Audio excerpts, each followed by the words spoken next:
Good evening, good morning, good afternoon, my fellow Biafrans. Biafra all over the world, you are watching live and direct on Enter Biafra Channel 1 and Channel 2, live and direct on Voice of Biafra 97.5 FM in Biafraland, including in Akwa Ibom State, which is also part of Biafra. The broadcast is live and direct in Akwa Ibom State. We will be expecting the River State Voice of Biafra very soon. And of course, we will be expecting other Voice of Biafra across Biafraland. And very soon, we are going to cover the entire Biafra territory with the radio FM Voice of Biafra 97.5. I thank you all this evening from my location here, and I want to inform Biafra people that we are marching forward. I want you to understand that it is your responsibility to be part of those who will secure the future of your unborn generation. I want you to understand at no point in time will you succumb to threat from both the state actors and those ignorant non-entities who come with all manner of threat, thinking that with threat you are going to derail and you are going to succumb to their threat. I want you also to understand that no amount of military siege in Biafraland will make you to derail. I want you to understand that you must stand very firm and stand very strong as we are entering the final stage of Biafra freedom. Freedom is never things that come from the platter of gold. Fight for freedom is dirty. The fight for freedom is something that many people will stake their life to make others gain their freedom and the future generation of their nations to be secured. That's exactly what we have chosen to do. That's exactly what the Biafra people are doing. That's what the autopilot of IPOB, under the leadership of Mazi in his absence, we have decided to be doing. The part we have taken so far will be the part that is going to lead us to Biafra in 2023. I have come this evening as a Biafran, as a spokesperson for the indigenous people of Biafra and the Biafra people to explain some of the roadmap. I would say to explain one of the roadmap, how Biafra will be restored and how we are going to achieve our independence in 2023. There are some of the things I'm not going to make open, but I'm just going to tell you one of the strategy, which is no election in Biafra land. There is something you are going to know today. You are going to know at least very little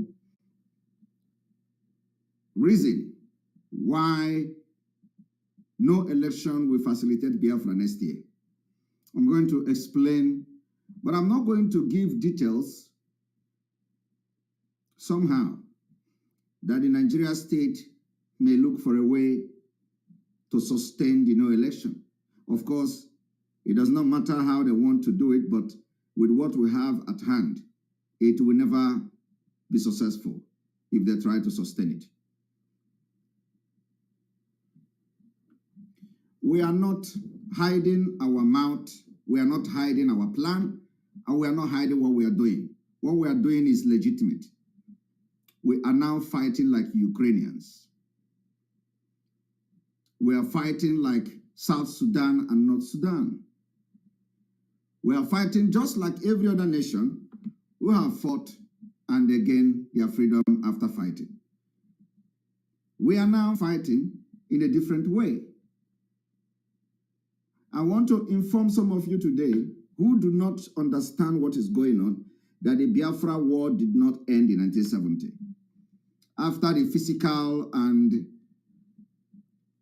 gun war and the bomb war that ended in 1970, Nigeria adopted a new systematic war against Biafra. Of course, some people will say everybody is being marginalized. Some people will say the Biafra people are being marginalized. And we have come to inform them that the fight for Biafra freedom is not because of marginalization. And the reason is because when you talk to them, they tell you it is not only Biafrans that are being marginalized, that every tribe is marginalized and complaining in Nigeria.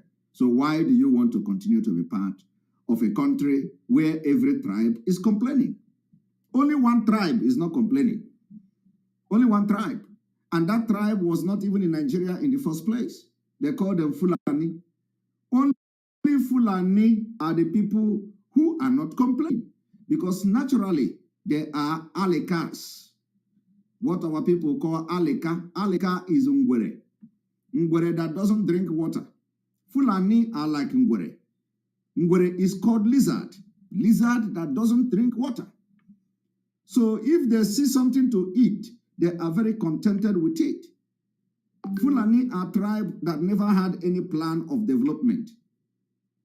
So they are the only people that are not complaining in Nigeria because their agenda is not for them to become anything or to drink water. The plan of Fulani is not to drink water. They are Wangweres, lizard. They live like lizard that doesn't drink water.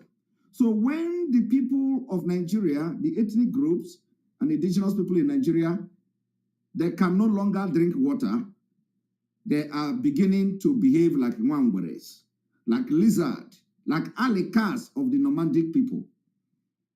It takes many years for people to not drink water and they will begin to complain. So when you touch this person, they tell you, I am not drinking water anymore. I am marginalized. So the marginalization here, I'm just using water, to do some illustration. They will tell you, it is not only Biafrans that are not drinking water. Where the Yorubas are not also drinking water, they are complaining of water. The Middle Belt is also, the Hausa people are complaining of water. So why is it you, Biafra people, that want to leave Nigeria just because you are the one complaining about water? Others people are complaining too. So the question is, who want to continue to stay in a country that he cannot drink water? When you have come to understand that if you separate from these people, you will be able to manufacture something that will give you water. You'll be able to drill something that will give you water. You'll be able to make a machine that can produce water for you. So why do you want to continue to be in a country where other people are complaining, and because other people are complaining, they say you must complain with us. Let us die here together. We cannot die together in one Nigeria. That is why Biafra are leading the forefront of the dissolution of Nigeria by 2023. So I have given you an illustration of why the Biafra people are taking this lead to disintegrate Nigeria. Because we cannot agree to suffer like you. Whether Hausa people is marginalized and they don't want to complain is their problem. We are not only complaining about the marginalization. And let me tell you, it is not about marginalization. But let us even take it from the context of that marginalization.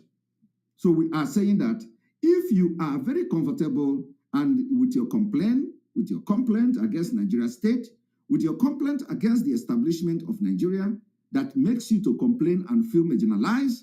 And if you are comfortable with that, we must not have the same opinion with you. We are not comfortable. And the majority of Biafrans are not comfortable. So, and we are also not even, we don't even expect every Biafrans to agree with us. Those who are very comfortable with their suffering, with their sufferhead in Nigeria, they can also choose. And that is why it is very important. The world knows what we call the referendum, where people will vote either to be part of this sufferhead Nigeria or not. And as so far so good, The majority of Biafrans have adopted the exit of Biafra from Nigeria. And that is why everything we do, everything we order, they respect and they honor and obey it. So anybody thinking that what we are doing is out of line, what we are doing is against law, or what we are doing is against anything, the person is joking. What we are doing is the right thing. We are going to fight Nigeria. It is our right when they refuse to listen to us. And I want those who think that we are trying to stop democratic process. No, Nigeria themselves stopped democratic process in the first place. What we are doing now is only to help Nigeria destroy their evil democratic process. Nigeria started it. Do you know how they started it? Nigeria started destroying democratic process by killing the indigenous people of Biafra who went to demonstrate and exercise their democratic right to protest. They killed them. Nigeria state went to where IPOB members were praying in Biafraland and killed 150 of them. So they started the destruction of the democratic process and the democracy. And we are going to help them to end it in 2023. Democracy does not exist in Nigeria. It doesn't exist. Nigeria went to Lekki Toll Gate while Nigerians carried flag to show their civil right to demonstrate against the state for whatever reason.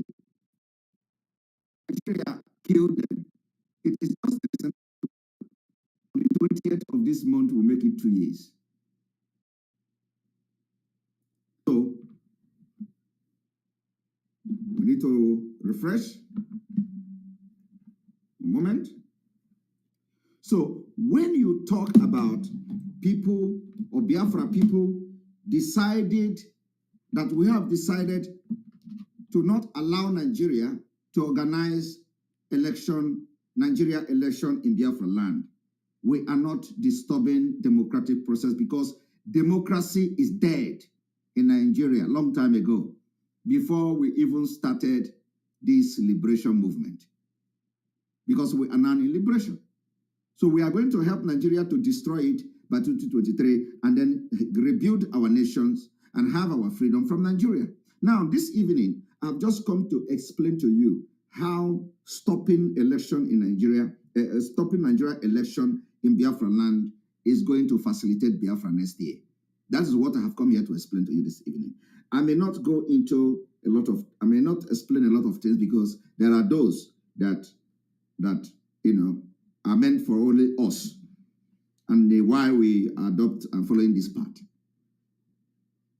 So if anybody asks you that you are trying to stop democratic process, tell the person that Nigeria itself has killed democracy. And what we are doing now is to destroy everything destroyable and get our freedom. And then we are going to adopt a true democratic system where you will have the right to protest, where you have the right to carry flags and all that and hit to the street if you feel you are being treated badly. I want you to understand that the Biafra we are talking about is a Biafra where people will take to the street like you see in Scotland today. I want you to understand that the Biafra we are talking about is the Biafra that you are right, just like the Scottish people are doing now, demanding for their freedom from the United Kingdom in the street of Endibong and all that. The Biafra we are talking about is a Biafra you can carry flag. If you feel that you want to be autonomy within the Biafra Confederation, you can protest like this.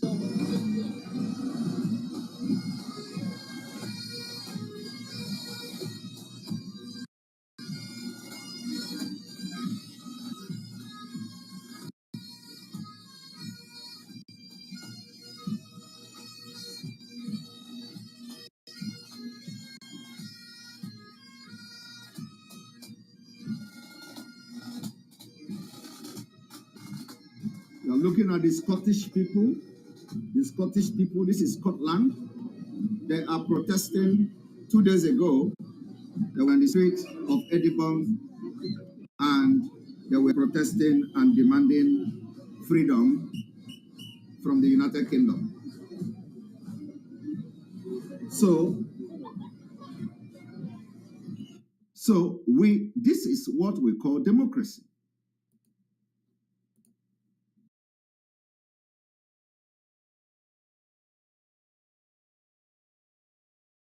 That is what we call democracy.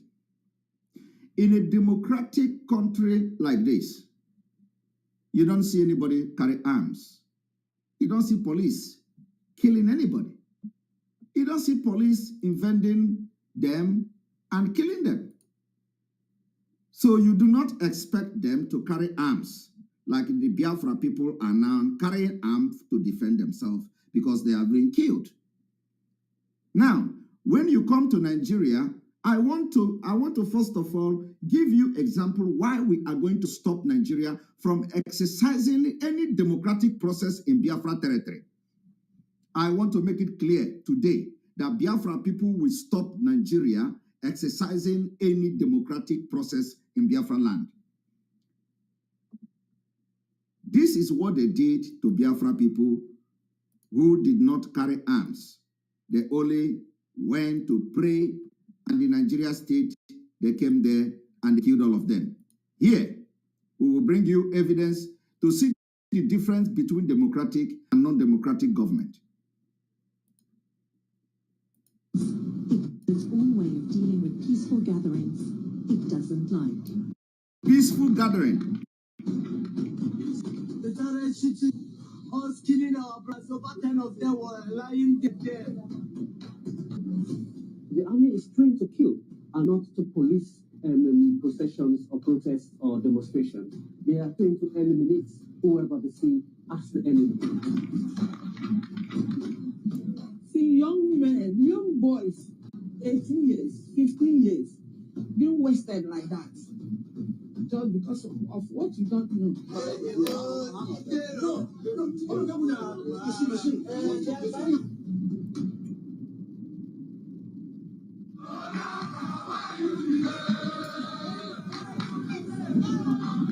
The day began with a gathering of people who want to create an independent country in the southeast of Nigeria, what was once known as Biafra.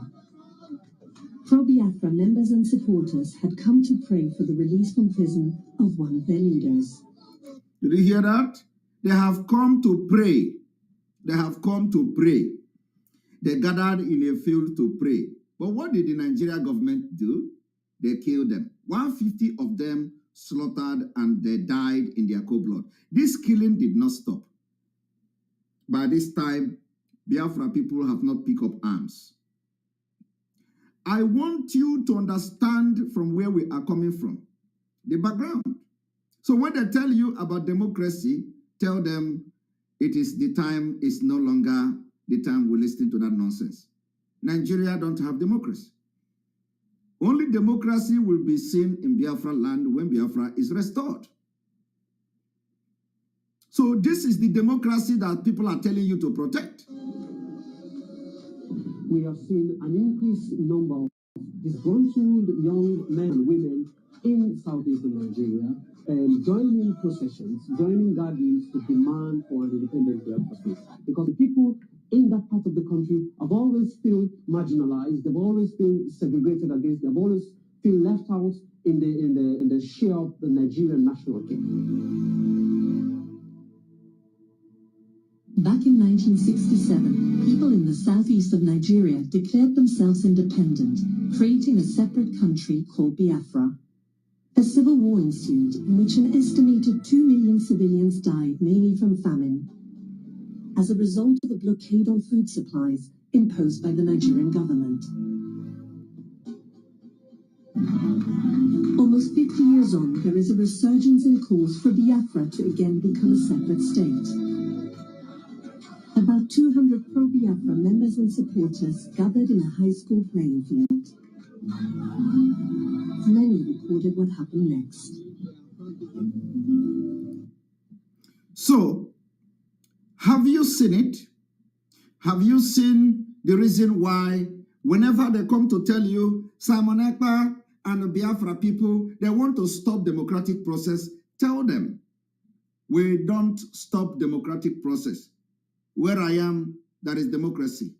And I participate in democratic process where we live. I participate in election here. And I am a lover and an advocate of democracy. But in Nigeria, there is no democracy. So who says we are trying to disrupt the democratic process? Now, I want you to look at what is democratic process again for the second time.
From 25% in 2012 to 45% in 2014. Never doubt yourself or what you have to offer when you speak to others about your vision of independence.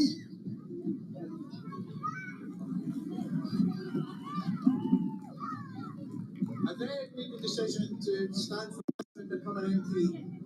And I just had a conversation 5 minutes ago about would anybody have imagined what's happened in the last 8 years if we could have predicted that in 2014? Do you think? Now, I have just showed you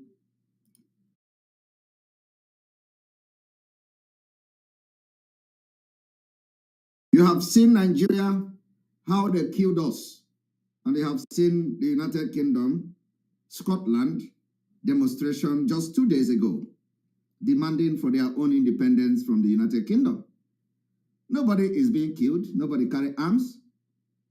Nigeria even killed their own people, their own citizens, who were not demonstrating or demanding freedom. They are only demanding some kind of,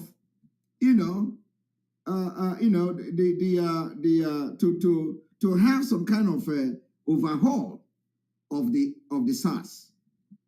The disbandment of SARS, security operative, that the Fulani people have used to commit all manner of atrocities against the Nigerian people. They were only demanding for a better police service system, security system, a better security system, where people cannot be killed anyhow. And police brutality, thank you. And you know what they do? The police reform, thank you, you can call it police reform, answers. And you know what they did? Instead of them to look into the demand of the people, they killed them.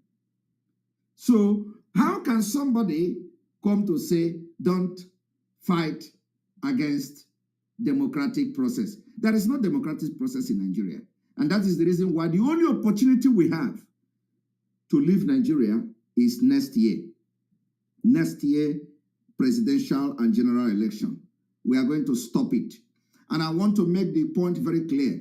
what the Biafra people are going to do is to stop Nigeria from conducting election in Biafra territory. We are going to stop Nigeria from conducting election in Biafra land. And any place that is Biafra, we will make sure we stop Nigeria from conducting election there. That is our target, by force. We are going to use force to stop it. And let me tell you, it is the resolve of Biafra people. One of the weapons we have now is the election. And let me tell you how it is going to work. I'm going to give you a very brief, before we go into Asaba Massacre, I'm going to give you a brief how it is going to work. Like, we have been able to establish that Nigeria is not a democratic country. So do not come to tell us how we are planning and trying to stop democratic process. There is no democratic process in Nigeria. We have been able to prove that to you. Number two, by the time we succeed in stopping the democratic process or the voting in Biafraland, in Biafra territory, two things is going to happen. One, before explaining these two things that is going to happen, let me give the background of why the stopping election, Nigeria from conducting election in Biafraland is very important. For you to be a president of Nigeria, according to the law, that doesn't exist. For you to be a president in Nigeria, you must win 25% of 24 states, including Abuja. And I want you people to know how evil they restructured Nigeria, because they know the time is coming when Biafra will stop election in Nigeria. I am telling you. So do you know what they did? They said, for you to be a president in Nigeria, you must win 24 states with at least 25% of the vote. Now, when we look at the Biafra state, Biafra has about 13, at least 13 states. Not fully 13 states, but Biafra has 11 states and part of Kogi and part of Benue. So let's say we have 13 states of Biafra, the 13 states that make up Biafra territory today. When we take the part of Benue, part of Kogi, part of Edo state, we have that 13 states that make up Biafra. Like, let me also say this. It is not a must that everybody within this 13 state will be part of Biafra. It is not a must. If you don't want to be part of Biafra, we will let you go. And I know that when the opportunity for referendum comes, we are going to put it to vote. So if you don't want to be part of Biafra, no problem. You can go and handle your own way. We don't have problem with that. But it is going to be vote. It's not one-man decision. So those in those areas will vote also, whether they want to be part of Biafra or not. So we are not yet, discussing about the disagreement within ourselves, whether this one wants to be part of Biafra or not, because when that time comes, we are going to open the floor, and people are going to decide through a democratic process that never existed in Nigeria. So we don't have issue. So when they come with distraction, Akwa Ibom is not Biafra, Calabar don't want to be part of Biafra, all those nonsense, is a distraction. Because when we get to that bridge, you are going to know actually the Calabar people will talk whether they are part of Biafra or not. When we go to that bridge, Akwa Ibom people will talk whether they are Biafra or not. So we are not there yet, and we are not listening to gossips. Now, and let me also tell you that during the time that we are going to have a referendum where the Calabar people, Akwa Ibom people, and the other people will vote to be part of Biafra, we are going to have a massive awareness, for them to actually understand what it means to be part of Biafra and not to be part of Biafra. We're going to have that grassroots awareness, massive awareness. for that, for just the referendum alone. It is going to be a campaign. So when we have that, we'll be able, the people will be able to know, you know, what is best for them. Is it to be part of Biafra, or is it to have their own separate state, which we are not going to kick against, because everybody wants to be free. Okay, if you are not comfortable with us, you can go your way. We don't care. Nancy Harbour, thank you very much for your super chat. We appreciate you. So what I'm trying to say is that for you to be a president in Nigeria, you must win 24 states with over at least 25% of the vote. Now, it is now when it comes to the election of a president, they now remember it is going to be 24 states instead of zone. Okay? They didn't say zone. They didn't say you must win 4 zones. They didn't say you must win 5 zones. They said 24 states. So in the election, I want you to understand how Fulani have restructured Nigeria, and you idiots don't know. Not Biafra, but those Nigeria idiots, they don't know. So when they want to talk election, about the percentage of the election, they didn't remember that is zoning. They didn't remember that in Nigeria, you have 6 geopolitical zones. They now calculated it to state. And it is because of that reason, the Biafraland have the least state in Nigeria. The south of Biafra have 6 states. The southeast of Biafra have 5 states. So combine it together, you have 11 states. Okay? You have 11 states. Now, this 11 states from the from the southeast. Now you bring the middle belt, the Benue part, and the Kogi part of Biafra. So if you minus 11 states from 36 states of the Federation, how many does it give you? If you minus 11 states from 36, can we have how many states? Does it gonna give you 25 states? 25. So literally 25 states. So what does this mean? What it means is that without Biafraland, you can still produce president. But it is not possible. What they are telling you now is that without Biafra territory, without Southeast and without South-South, you can still produce president.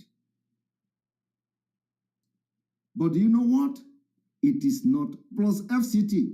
Yes, thank you. Plus the Abuja is 37, of course, plus Abuja. So if you minus 11 states from 36, it will give you 25. So already, you can conduct election with 25 states and still produce Nigeria president. Do you understand me? But for that to be possible, the president, whoever that is going to win in the election, must provide 25, must win at least 25% of the entire 24 states, which is not possible. It is not possible because the people in Yoruba land cannot give 25% of the vote, you know, in all states of Yoruba land to Fulani. The same thing happens to the north. The northern people, Fulani, cannot give 25% of every vote, every state to the Tinubu from the Yoruba land. Thank you very much, 26. So it is not possible. And let's even take it that it is not possible. And then also we'll come to look at it from the context that it is possible.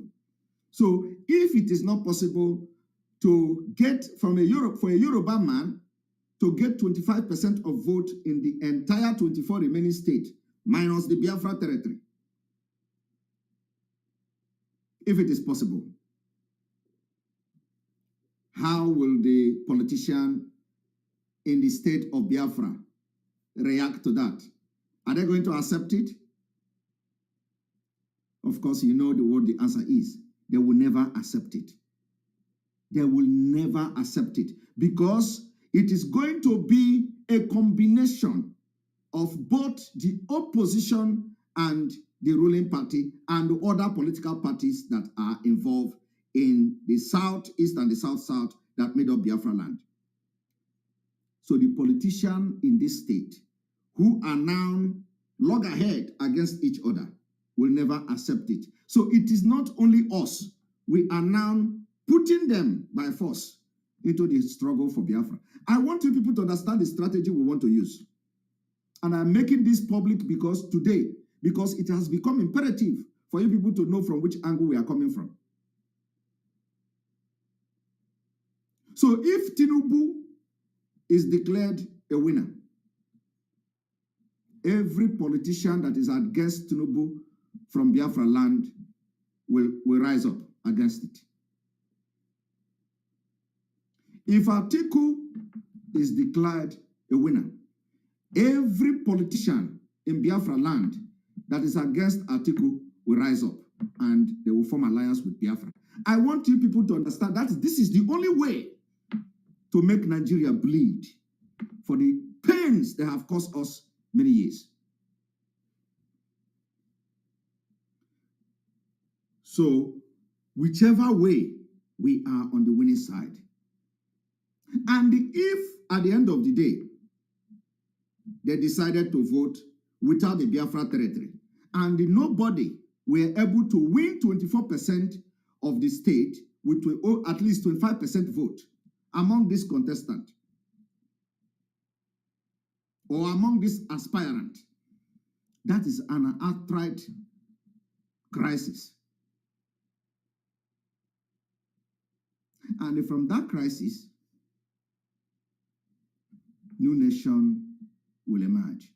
And I'm only giving you this illustration from the Biafrans alone, from the context and the perspective of a Biafran. I have not even analyzed the Yoruba nation activities. I have not analyzed the Middle Belt from Otom, Governor Otom, Benue State people. I have not analyzed Kaduna crisis. I have not analyzed Jos crisis. I have not analyzed indigenous Hausa perspective. I am only giving you now Biafra, only Biafra perspective. And let me tell you, by the time the indigenous people in other parts of Nigeria hear how resolute Biafra stood against election, they are going to also rise up. And that is an extra. If they don't rise up, we are still winning. And if they rise up, it facilitates it even more. And I want you to understand, as it stands today, nobody is happy with Nigeria. All the things they do is patch. And they are only looking for opportunity to take the thing by themselves. And that opportunity will be created by Biafra people under the leadership of Mazi and IPOB autopilot will instigate it. I want you to understand that IPOB autopilot has become officially the liberation movement for the freedom of Biafra people from Nigeria. Every strategic things we have will be put in place. We have the plan and the roadmap. So I have just given you the example of what is going to be the outcome. Because when you listen to them, they say, oh, if you do not vote, Atiku will declare winner. Oh, if you do not vote, Tinubu will declare winner. Is that what you want? Oh, if you do not vote, P2B will not win. Vote P2B to release Mazi Nnamdi Kanu. P2B to release Mazi Nnamdi Kanu. How Mazi Nnamdi Kanu is going to be released, we know it. And we are not going to touch that sensitive part of the liberation. We know how he is going to be released when we have crossed this bridge. That is if they have not released him before then. So we are not going to tell you how Mazi Nnamdi Kanu will be released. But let me tell you, we know their plan. We told them that You release Mazi Nnamdi Kanu now. And if he's going to intervene, there is any political whatever solution, let him come and discuss with us. And let us listen to him. Then, at the dying minute, you will come to say, Mazi Nnamdi Kanu, come and talk to them. Well, we can still listen to him. The only thing we are after now is for him to come out from there. Forget the other thing. Forget how he is going to talk to us. Forget how he is going to convince us. Forget how he is going to address us. Bring him out. But if you think that what we are doing now is something you know before, we will disappoint you.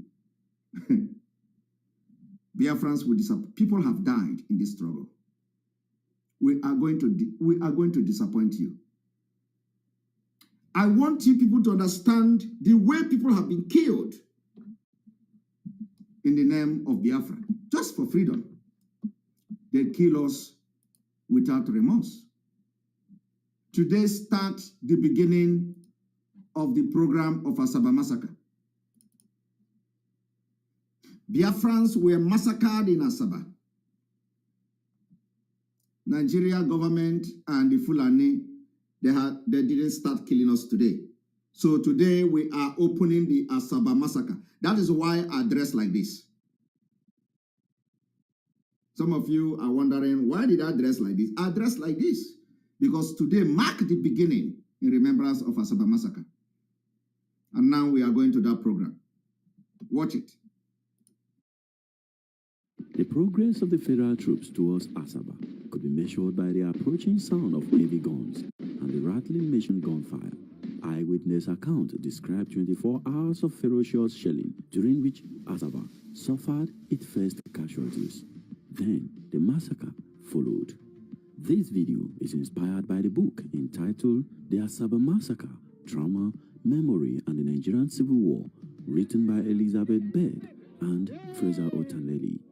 Welcome to Hispro Media. Approaching Asaba from along the Opanam-Asaba Road, federal troops reached the outskirts of town on October 4th, where they overcame some Biafran resistance before occupying the grounds of St. Patrick's College later that day. This was the 2nd Division of the Nigerian Army, led by Colonel Moritala Mohammed and Major Ibrahim Taiwo. At this point, many of the residents had fled into the nearby bush. Hundreds of people, including some who had first fled to the bush, men, women, and children, gathered at the square wearing white attires signifying surrender and singing One Nigeria, and also some bearing gifts for the soldiers. Since there was a this is something they did in 1967, 1970, 1968, 1969 to 1970. They killed the people shouting One Nigeria in Asaba. They murdered them in their thousands. In 2020, after many years, Fulani Nigeria government still killed Nigerians who carry Nigeria flag and shouting One Nigeria at the Lekki toll gate. What have changed? Nothing. Absolutely nothing. A lot of anxiety, some refused to take part. Both traditional criers using guns and trucks equipped with loudspeakers were reportedly calling on everyone to join. The chief information officer from Benin City, an Asaba man named Frederick Conway, was aboard one of these vans. Since he was well known, the sight of him allayed the fears of many residents who then came out in their numbers. Others were ordered to take part after being pulled from their homes by soldiers. Celestina Izishe was a college student who returned home to Asaba at the instance of Northern Pogrom and the threat of war. Her father resided on one of Asaba's most beautiful estates at the time. She returned as a result of Northern Pogrom. They were killing Biafrans in the north, even before the war started. So how long have they killed Biafrans for us to end this thing once and for all?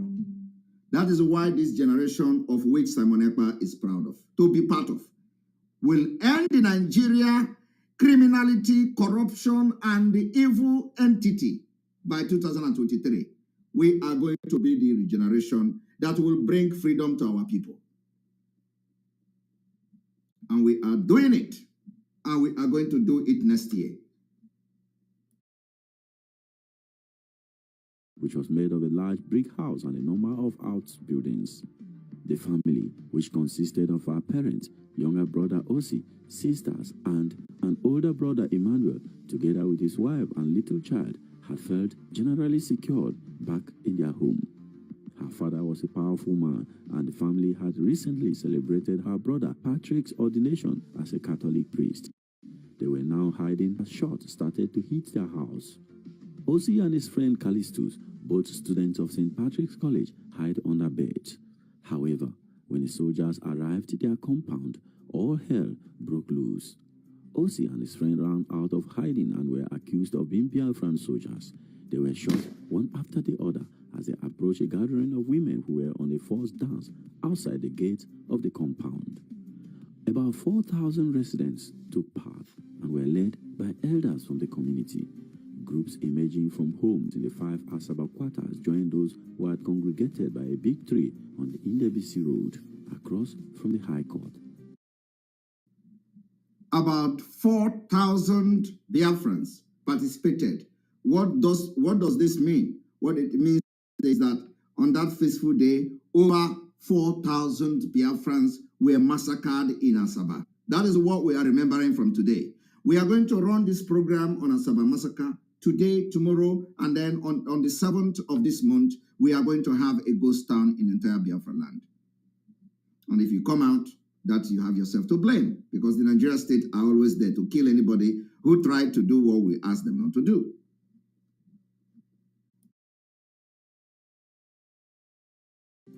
St. Patrick's College student Christopher Upaya, who had already witnessed a friend from school die, was waiting anxiously in his home. After some time, the crowd at Ndebisi Road started dancing and singing "One Nigeria, One Nigeria, One Nigeria." Along the major Ndebisi Road, the crowd passed the Catholic Church of St. Joseph. Any hope that this act of kindness would calm the troops was immediately dashed. As Empire narrated, federal forces flanked the marchers to prevent them from escaping, and other witnesses claimed they would also select men at random and have them killed in front of the crowd, as they did with Osi Isiche and his friend Kali. Did you hear that? As far back as when this Asaba massacre took place, they were selecting men in their random and kill them. The same thing is going on today. That is why we said Biafra war did not end. Today, they are abducting our people from military checkpoint. They are abducting our young men from police checkpoint, and they are killing them. Does that suggest that the war have ended? No. What led to the NSAS protest? The people that paid the biggest price for NSAS were also Biafrans. They abduct anybody that is riding a nice car. They abduct any Biafran that have laptop. They kill them from checkpoint. Does that, and is that happening in the north? The answer is no. Do they even have military checkpoint in the north? The answer is no. Do they abduct Hausa, Fulani people in the north, young men? The answer is no. But in the Biafraland, they are abducted. And we have banned military checkpoint and police checkpoint in the entire Biafra territory. We are in liberation phase.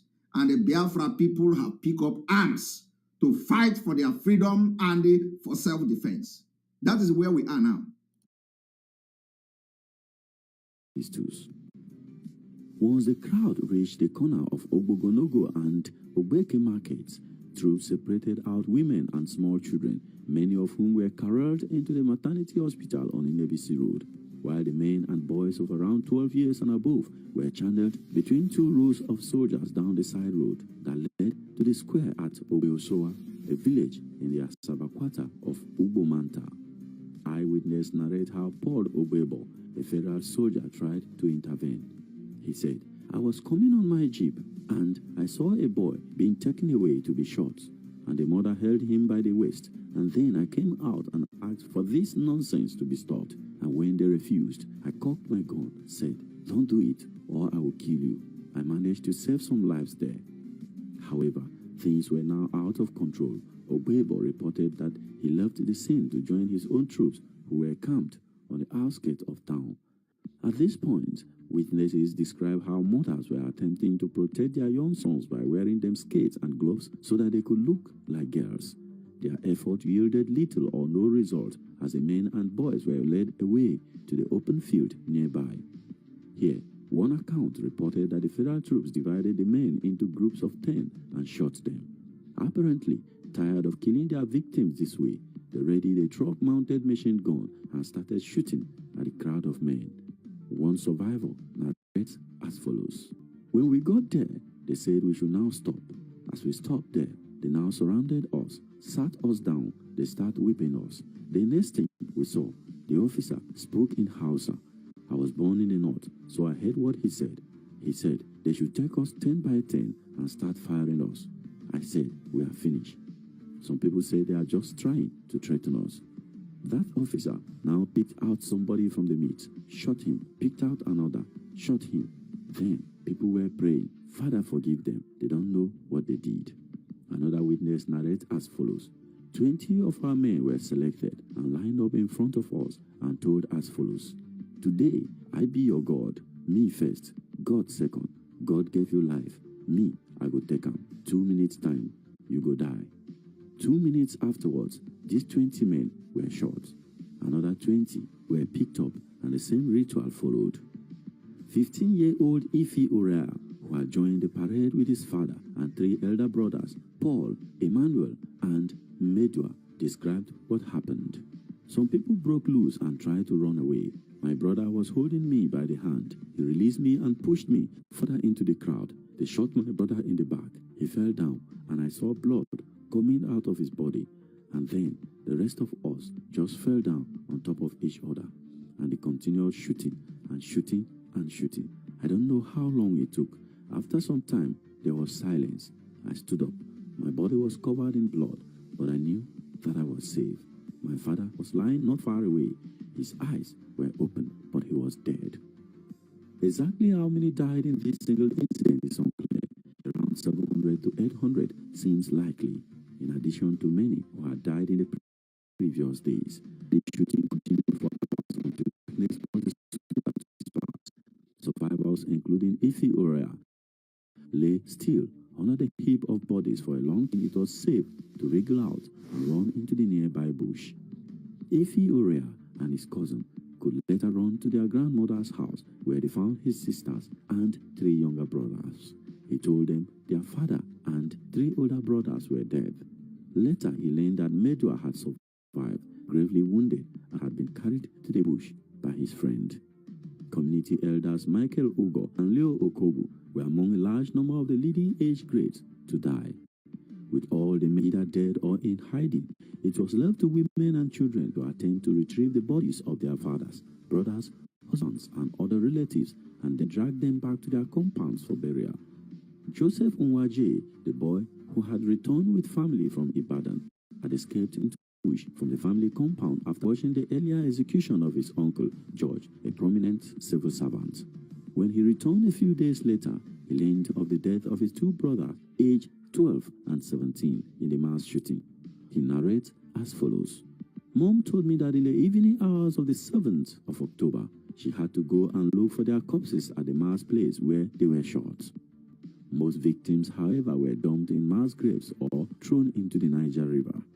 Few people had any opportunity to conduct requisite burial practices, an affront that is deeply resented to this day.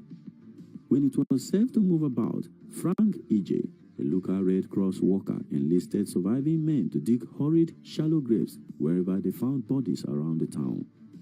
Esther Nwanze recalled how wives went searching for their husbands, dragging them home if they could find them. Some dragged 2 days before they reached their homes. As more people began to trickle back into town, it became urgent to dig mass graves for the many unclaimed bodies. Who oversaw the massacre at Asaba? At the Justice Oputa panel that heard testimonies about brutalities against different groups and marginalization of different sections of the country, General IBM Haruna, retired, claimed that he ordered the massacre and had no apology. I, as a combatant commander of the troops, As a witness in this box, testifying for and on behalf of the soldiers who fought the Civil War, they fought it in the principle of preserving the Nigerian Federation. I have no apologies for maintaining the Federation of Nigeria. Did you hear that? He fought it in the principle of maintaining the Nigeria Federation. The Federation is all about federation, all about Nigeria. It is not about human beings. It is not about the life of the citizen. It is not about the life of people. It is about preserving the nation. Who are they preserving the nation for? The British government.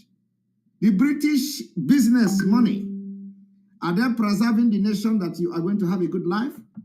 Are they preserving the nation that today, in 2022, you are going to be traveling visa-free to the world? Did they preserve Nigeria that by today, you will have electricity? Did they preserve Nigeria by today, you are going to have good road? Did they preserve Nigeria to kill our people that today you have hospital? Did they preserve Nigeria that your life will be better in Nigeria? No, the answer to all these things is no. Everything, every evil political leader, every evil military leader, every evil person in Nigeria supporting Nigeria today is doing it for their own personal interest and interest of the British, not your interest. And that is why we are needing a nation that will fight for the interests of the citizen, will fight for our own interests and not the interests of anybody. That is why we are ending it next year. And you better be part of this. Otherwise, you will shout, had I known. Because after the restoration of Biafra, we are going to revisit the people that supported the Biafra movement and those of you who decided to sabotage the movement. We are going to have a plan what to do. You know, that is going to be under the Biafra law, of course. Nobody is going to take law into his own hand against any Biafra citizen. So we are going to enact a law that will deal with some of you that decided not to support Biafra at the end. I'm telling you the fact. We are going to make sure that we have a law how to treat your fuck up at the end.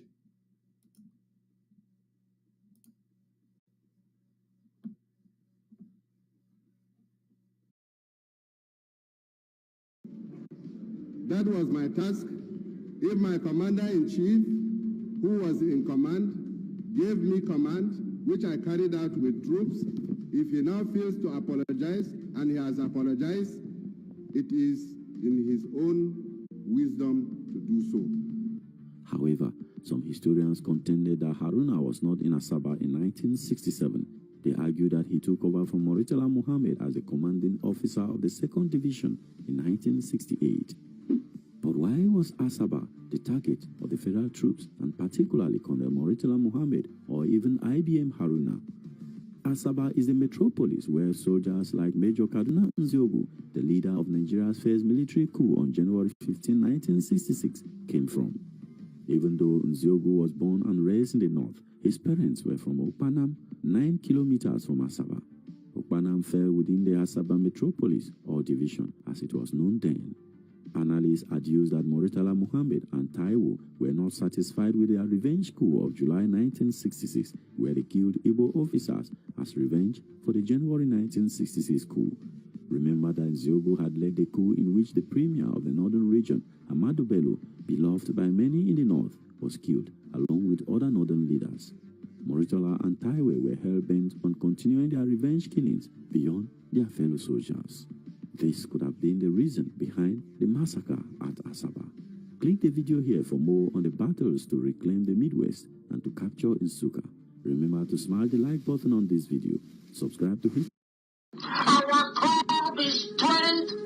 We are on autopilot, I cannot show you. And the precipitous collapse of the zoo is inevitable. Absolutely inevitable. Our call is strength. We are on autopilot, I cannot show you. And the precipitous collapse of the zoo is inevitable. IPOB autopilot. Water is the code. IPOB autopilot worldwide. Water is the code. IPOB autopiloted movement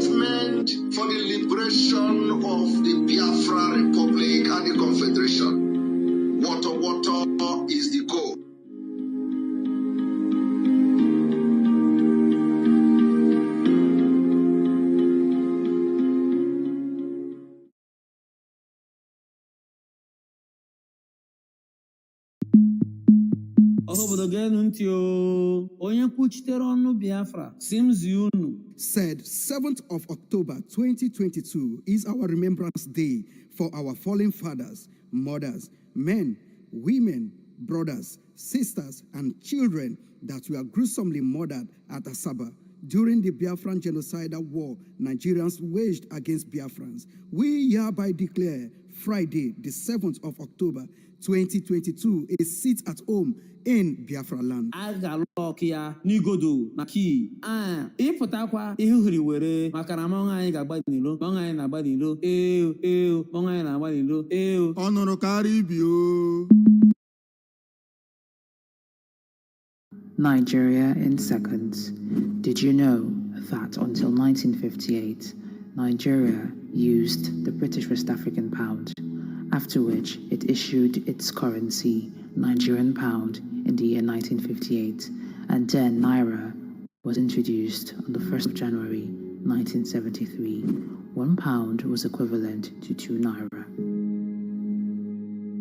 Did you know that the flag of Nigeria between 1914 and 1959 was a British blue ensign with a green Star of David surrounding a Tudor crown? It was later changed to a St. Edward's crown in 1953 with the white word Nigeria under it on a red disc. The colonial flag of Nigeria was adopted in 1914 following the amalgamation of southern Nigeria and northern Nigeria. The crest on the flag was also used as the flag of the Governor General of Nigeria. The flag was not universally accepted.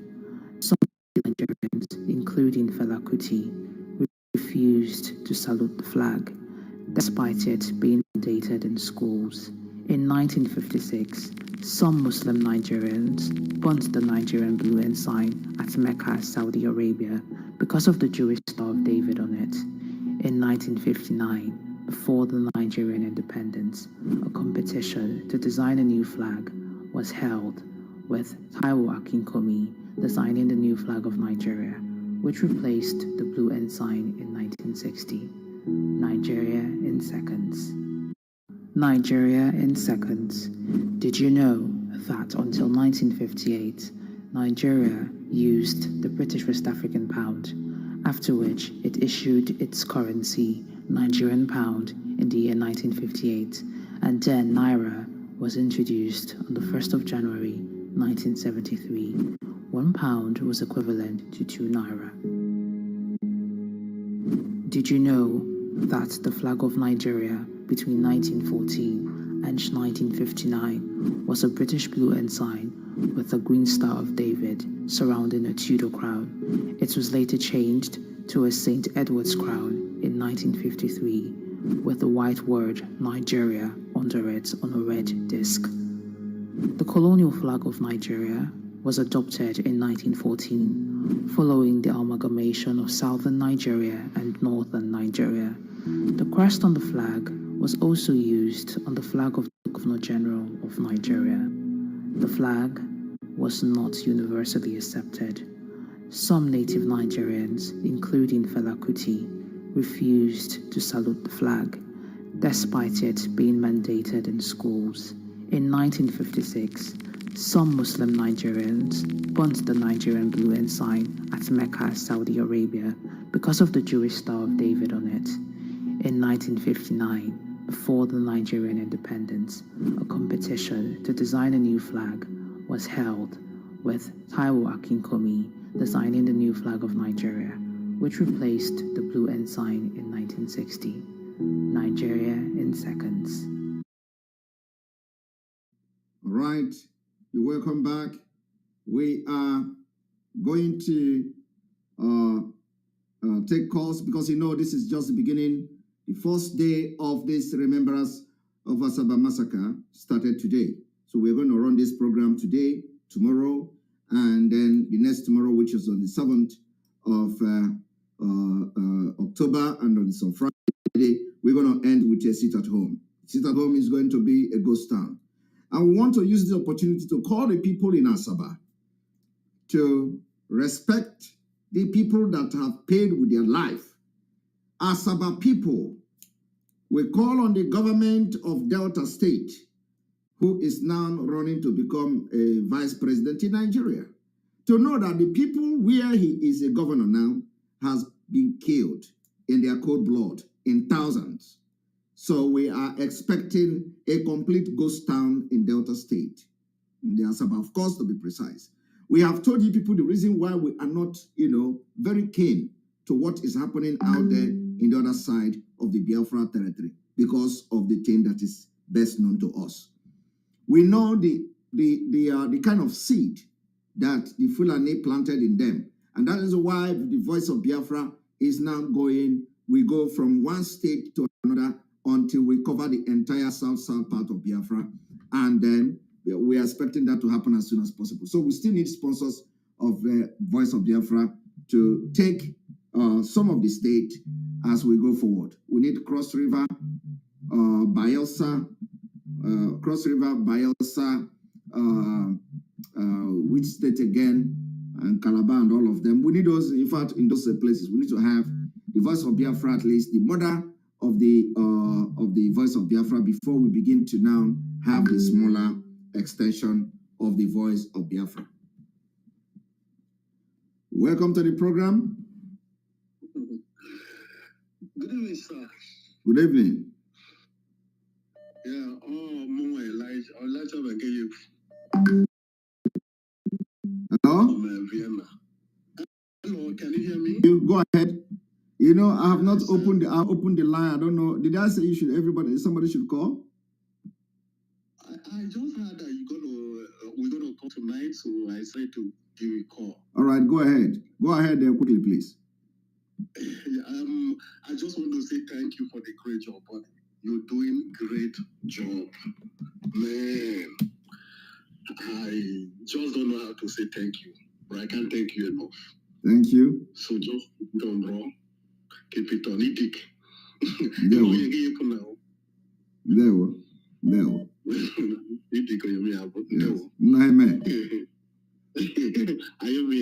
All right. Thank you. Thank you. Okay, now. Thank you. All right. This one, are you there? I'm here. Go ahead. This one, you didn't even allow the phone to on. You are calling. You know, so I'm part of the monetary spirit. You are part of the monetary spirit. Yes. All right, go ahead. You know, say you are the man who shake the world, shake the YouTube. The man who shake YouTube. Yeah, the only man who shake YouTube. The only man who shake YouTube. Yes, so, and the world attention was drawn to your area. Say, who is this? It's like when somebody say in Jesus' name, the host of heaven will look down and say, who is this? So YouTube will notice that I am live. The whole world noticed that you were alive. The power that be, the principalities and powers. Yes. They noticed that you were alive. So a very important person was actually watching. The attention was called on the broadcast yesterday. Yeah, the second, you know what? The second richest man in the world started listening to your program through after the argument, would you hire test or not test? You know, they say there's a man championing this Biafran cause. So anytime you come on live, they always listen. Because many people, you know, some friends here, and when you tell them about Biafra, they go Google, they start Googling it. Yes. To know about it. So things is happening. That's why you remember you said there's something you tell us about Twitter. I don't know, maybe you forget. Yes. And we are announcing that everybody should go to Twitter. Everybody. I will make a special announcement on that, I think probably tomorrow. Everybody should go to Twitter, and we want to see every agitating group, both our media, both our listeners, both our supporters. We need to go to the Twitter and make sure we engage the U.S. Secretary of State, Anthony Blinken. we are going to make sure we don't give him a breathing space until he understands that by next year, water will be on Nigeria. Water is the code. So that by the time they will hear the water, they will know that we have called their attention on Twitter. We must go to Twitter and make sure that the secretary of course, if he make tweet, I don't know whether he make tweet at all, but if he make tweet, I don't think anybody follows him. So we are going to make sure that he noticed that something is happening on his Twitter handle. We need to call his attention to let him know that his shenanigan is not going to work, and we are going to give water to Nigeria next year. So that by the time it is happening, he will know. Yeah. So, he's still working under the agreement that the bribe he collected from Zoo government that made him to remove their name from people that are killing Christians. Yes. So that is why he's still serving under that agreement, and those are bribe they collected. That is it. But as it stands, like as it is, I love what you said and which is truth, but the other people don't understand you. That if you take us to make any friends with enemy of the world, we are willing to do that to make sure Biafra comes. Somebody said that if we have seen Sahara reporter that Mazi Nnamdi Kanu has relied on political solutions. Is Sahara reporter our spokesperson? Is Sahara reporter part of our communication and all that? When this Sahara reporter become the people that or the media that speak to us, we don't listen to nonsense. Sahara reporter is a Nigeria agent, so he cannot come and tell us what our leader. They know what to do. If they say Mazi Nnamdi Kanu has relied on political solutions, he should come out and tell us. It's a joke. I think that's a joke. Okay. See, we give them from November ending. If they don't release our leader, even when they release him, we will not listen to him again. When we get to that bridge, we'll cross it. Our leader will come out and all right, thank you very much. Thank you very much. Thank you. All right, you're welcome to the program.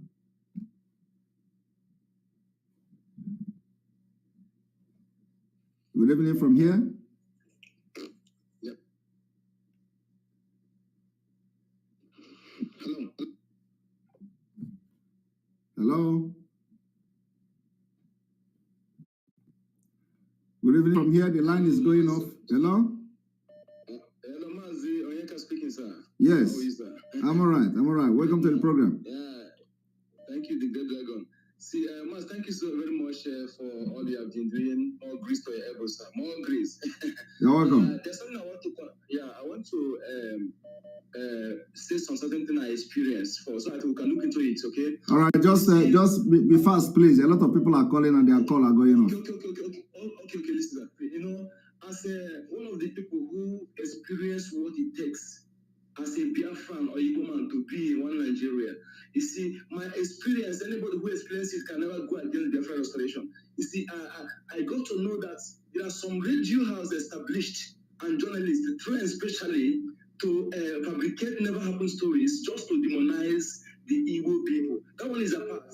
Okay, there are also some people who are infiltrated blood, 100% Fulani people who are grew up in our land, that in police, they're in army, they are there to cause internal division. When you go to a checking point, you see somebody who his name is bearing Igbo person, you go and speak Igbo to that person, the person will tell you, it will be so harsh on you. When you got the one that is speaking for North, that one will leave you. You will say, Igbo people are too wicked, they don't love themselves. They just want to make you to feel that you cannot, Biafra restoration cannot be okay. You know, all those things. That one is a part. I want to tell us again, those who have their children hawking bananas and some other slave children, how they are being destroyed by this Fulani, giving them drug. After they have taken drug, addicted to it, they cannot service it. They will be going to the small girls. They will be going to them to because of the drug, they cannot service it because only them can give them the drug. So they are using this method to destroy our little girls and boys. You know, the same way the politicians are doing to the youths. When they give them drug, they will be addicted to it. So the youth will glue to them, doing whatever they want them to do. So So in as one they will be giving them the drug. I want us to look into this. This is ongoing right now. Any area you see Fulanis dominated in the south, precisely there's a place that called Ore in Ondo State. I'm saying when you go there, you see what these Fulani people are doing to people. The same thing in Imo State. Anywhere Fulanis together. I think I meant to look into this. Small girls. Small girls, these people are destroying them. If we fail to restore them in the Biafra next year, a lot has gone wrong, and we don't need to wait more. Thank you. All right, thank you very much. Thank you very much. Of course, you're welcome to the program. Hello. Yes, sir, brother. I'm calling from Lagos. Is it fine, brother? You're welcome to the program. All these people calling from Nigeria, your network is bad. You're welcome to the program. Again, this one went off. Oh my goodness. Hello?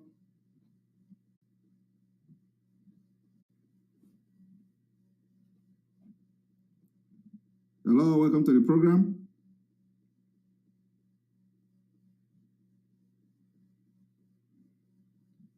Hello, welcome to the program. Hello?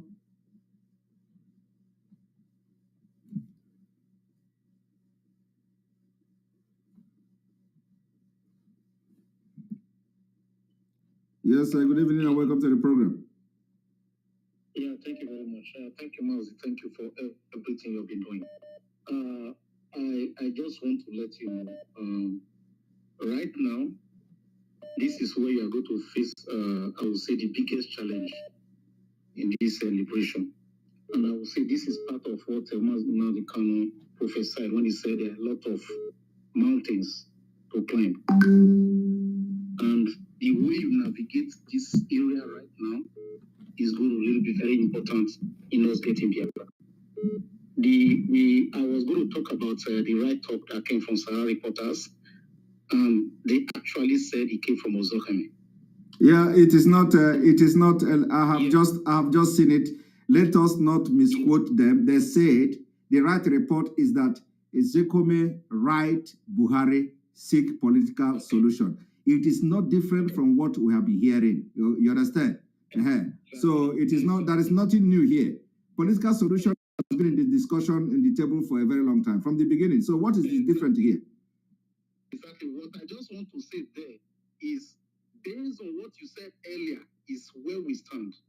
If Mazi Kano wants to tell Biafrans anything, he has to go to Afaruko.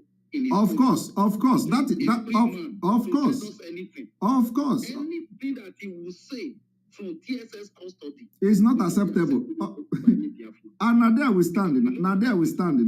Yes, we know exactly what happened. I know I raised this point in the fundraising.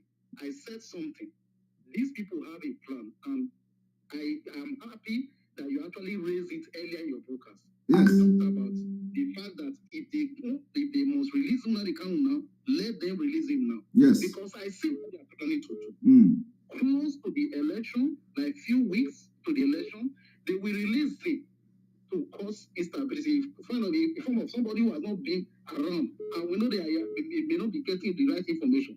He will want to know what is going on before you jump into something that does not know.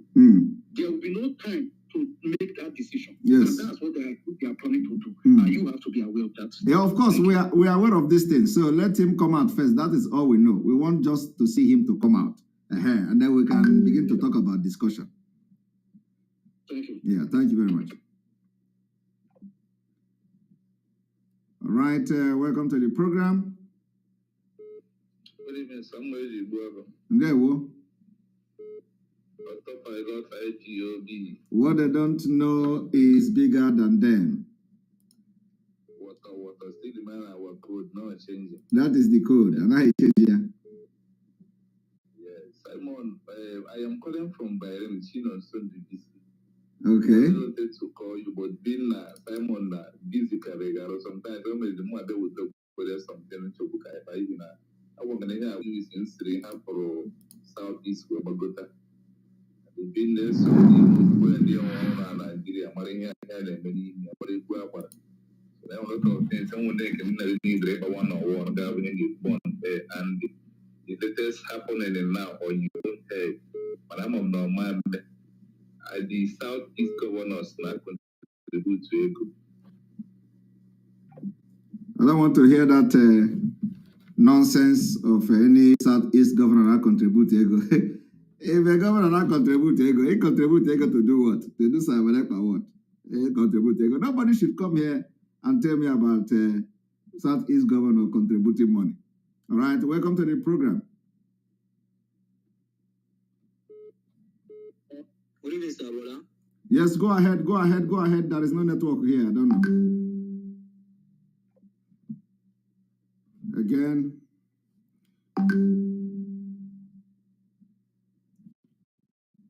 We have just a few minutes to go. We have a few minutes to go. I need to restart this. I don't know whether because of this that make the program or the call to be going off and on. Hello, welcome to the program. Hello, Mazi, good evening. Good evening from here. I need to greet you. There, well. Please, Mazi, this video that you show now, there's something that the man said. He said that during that time, said the mothers are putting skirt women clothes to their yes, to their children. yes, I know, I heard it. Mas, I witnessed that thing. My mom would do that thing to me. Really? Yeah. Even that time, my mom used to plait my hair with my senior brother. She would plait my hair like a woman. Wear me woman clothes. Me and my senior brother. Wow. I witnessed that thing. Wow. So I witnessed it. And Mazi, there is something that the zoo are trying to do. I will tell you this thing, and you will hear when they will announce this thing. What they are trying to do now is they will come and announce the Biafran governors will announce this thing or zoo thing. That now that the Biafra, you are free to agitate, you are free to carry your play card and you are this thing. Nobody will kill you again. We are for peace. They are going to announce this thing. You will hear it because they want to trick us. And now, please, there's something I wanted to ask you. I don't know if it's okay if I ask because the time has come. Because you have said that before, Yes, you have been asking questions all the time. So go ahead and ask your question. Yeah, Mazi, I want to know if we are going to have if we finally want it in peace, if we are going to have a referendum. Now, my question is, are we going to do that in the diaspora? Are we going home to do that voting, or are we going to do it here? Then if we are going to do it here, what of our children that is from 18 years up that have European citizenship in America, are they going to participate? Then if they are going to do it here, is it no time for us? Because he always said that there's no time. Is it not this time now that the Biafra in exile, we go to work? If it depends on to do a donation on that, because we don't want to take on away. So I'm trying to ask this question to know if there's anything, because as you are saying before that we don't have time any longer. That's why I'm asking this question. I think Biafra government in exile is they're already doing something or planning something on that. So that is not a problem. What we, in fact, if we get information of a referendum, we just need 1 month to have that exercise. And of course, we are going to make our stand known. Biafrans in diaspora have to vote. In fact, our vote is the most important vote, So the Biafrans in diaspora have to vote, and we have to adopt the electronic system of voting. So it is something, when we get to that bridge, we are going to cross it. But it doesn't matter. We know vote is vote, and there is nobody is going to, only maybe 1% will vote against Biafra. Maybe 1%, which is normal. So, which is normal. Can I ask another one question? Go ahead. Some of the questions that you ask is not that we that are living in diaspora do not know the question, but you are asking it because of our people back home, so that you can throw more light on them, understand me? Yes. Now, I want to talk about in a campaign. I'm not talking about this campaign. During the campaign in when Biafra come, are we going to be seeing this nonsense? People running around all this nonsense, or are we going to do it the way Europeans do it? Because the country that I'm living today, I don't even know the time they do election. I am telling you, we cannot do all this nonsense they do in Africa. We are going to adopt a civilized way of campaign. And why this nonsense is happening is because you do not have database system.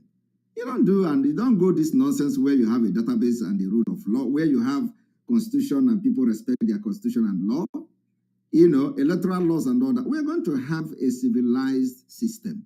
You have, first of all, a database system where immediately you turn 18 years, automatically you are going to receive your right to vote. And that your right to vote will become your voting card. Every election, automatically you are going to receive your right to vote at that particular election. Come to your house. Your unit where you are going to vote will automatically be there electronically. And when the time comes, you march, you can wake up in the morning, go there, put your vote and leave. So we are not going to have those kind of nonsense campaign and all that. It's not going to happen. I'm telling you. So we are going to adopt, of course, it is not like Western, but a more civilized way of conducting election in Biafraland. And we're going to do that. We're going to be the first country that will do it in Africa. Thank you very much. Thank you very much, Mazi. Thank you. Thank you very much. Thank you. All right, thanks. All right. I will take maybe how many call? One more call, and then we call it a day. One more call. Welcome to the program. Hello? Hello? Hello, can you listen to the phone and go ahead, please?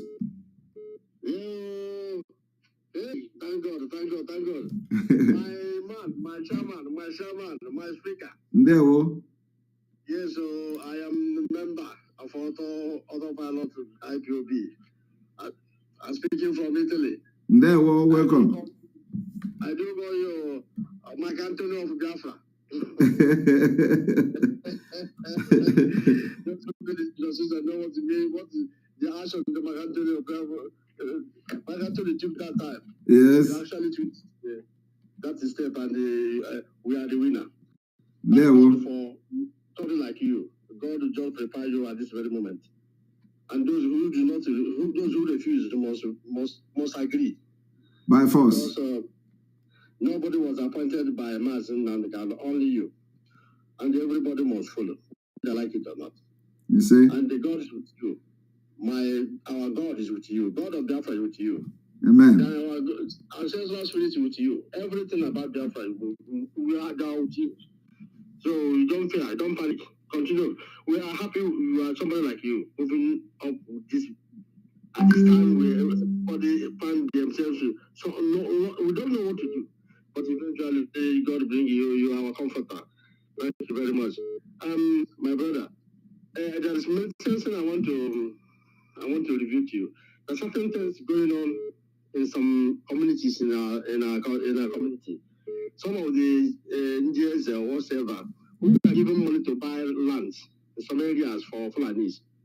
Many of them, we need you to make a proper announcement for all the areas in Biafraland. Anyone that is trying to adopt the Fulanis or buy land for their for root or whatever must never and will never try it in any other places. And no security. They know any community will be forming security now. Every security must be only ESN which operates in Biafraland. Because they are all planning different kinds of evil ways in order to hunt our God made ESN. Thank you very much. Thank you. Much. I'm saying continue. What you are doing is good for us. We're all happy. Thank you very much. Thank you very much. Thank you, my brother. Thank you very much. Bless you. Thank you. I'm blessed all the family. Thank you. Because our members of IPOB autopiloters. Thank you. With us. Thank you. Because we are working with the same spirit. Exactly. Thank you, Lord. Thank you, my brother. All right, we're going to call it a day, and the broadcast end here. We continue tomorrow, and I want you people to understand that the time has come, and we will continue to make this broadcast. If you did not go through today, try again tomorrow, and we are going to be live again tomorrow to continue the program on Asaba Massacre, and then proceeding to the 7th day of October, which is going to be the sit-at-home and the ghost town in remembrance of the people that were massacred in Asaba. On this note, I say, may God bless you. God bless Biafra, may God bless Mazi and Dikano, may God bless Onda Iboho, may God bless Oduduwa people, may God bless Biafra people, may God bless the Middle Belt, may God bless all of you, may God bless Umuada and their husband, may God bless our media team, may God bless all the financial donors for this Biafra liberation movement, may God bless all of you. From here, from me, is good evening.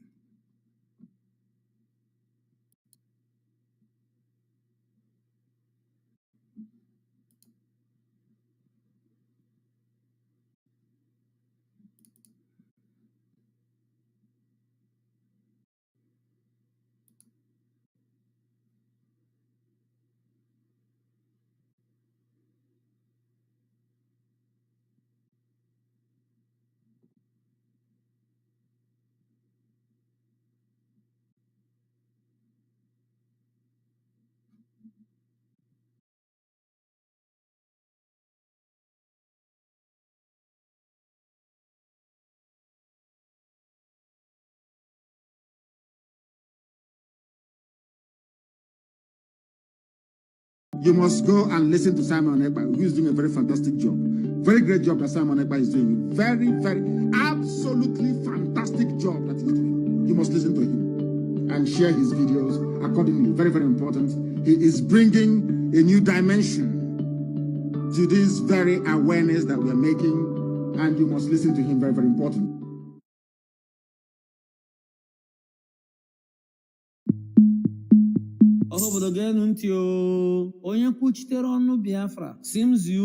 Said 7th of October 2022 is our remembrance day for our fallen fathers, mothers, men, women, brothers, sisters, and children that were gruesomely murdered at Asaba during the Biafran genocidal war Nigerians waged against Biafrans. We hereby declare Friday, the 7th of October 2022, a sit-at-home in Biafraland. Agalokia Nigodo Naki ịpụtakwa ihe uhiri were maka na mọnwụ anyị ga-agba n'ilo mọnwụ anyị na-agba n'ilo mọnwụ anyị na-agba n'ilo ọ nụrụ karịa ibi o.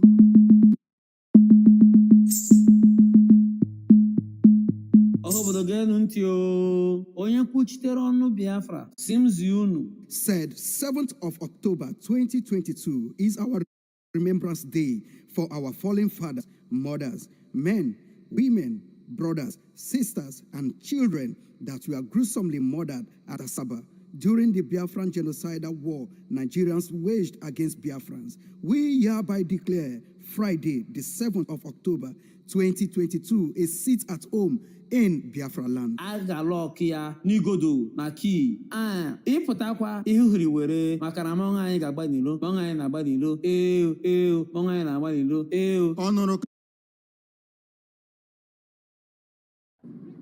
Can we please rise wherever you are sitting within the Eagles Arena, please?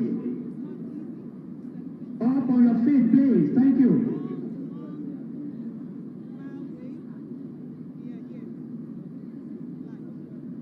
Vice President, His Excellency,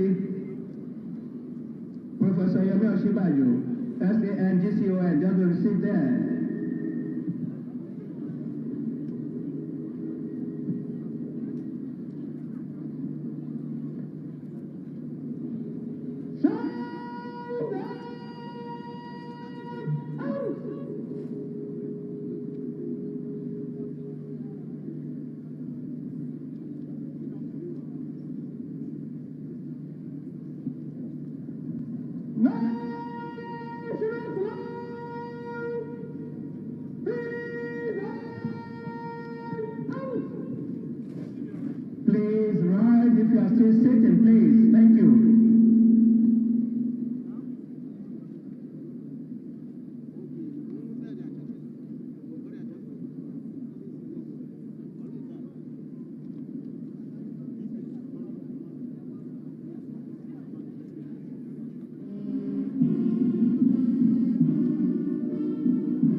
may please take your seats. Thank you. Thank you.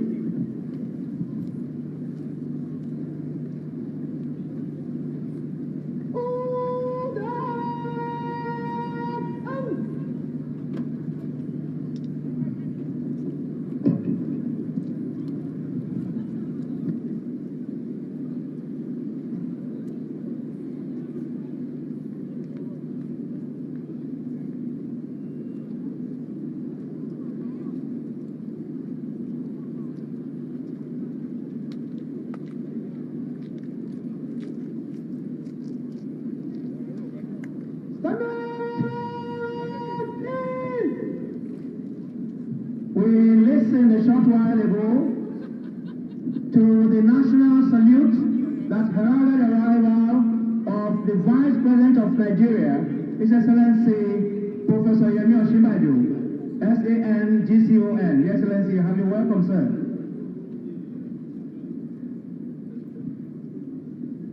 We also want to recognize the presence in our midst this moment of Her Excellency, the First Lady of our great nation, Nigeria, Excellency Haja Dr. Aisha Muhammadu Buhari. Excellency, you have been welcome now. May we please rise, please, in deference, please. We can see the outriders riding into the arena, signaling the entry of the very special guest of honor.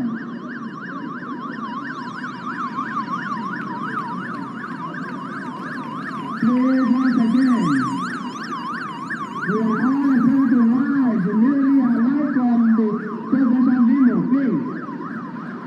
We can see the outriders displaying their dexterity on the motorbike.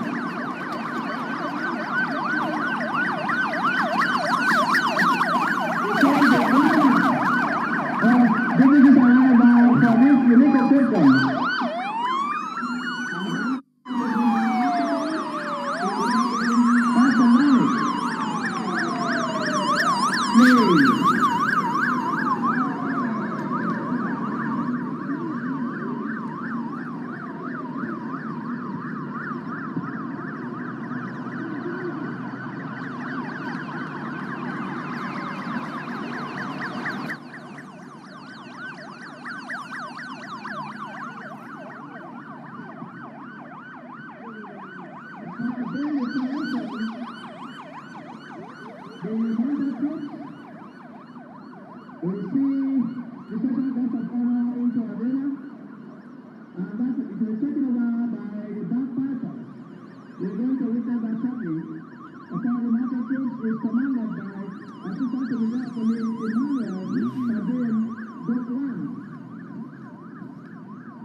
And the bagpipers will take it over from there. Excellent.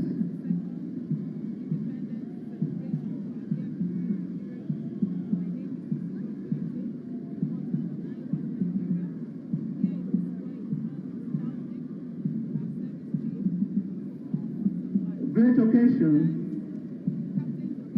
The presidential parade marking the 62nd independence anniversary of our great nation Nigeria, holding at the Eagle Square, Abuja. And it's instructive to note that similar parades are taking place in the 36 states, of course, manned by the state executive governors.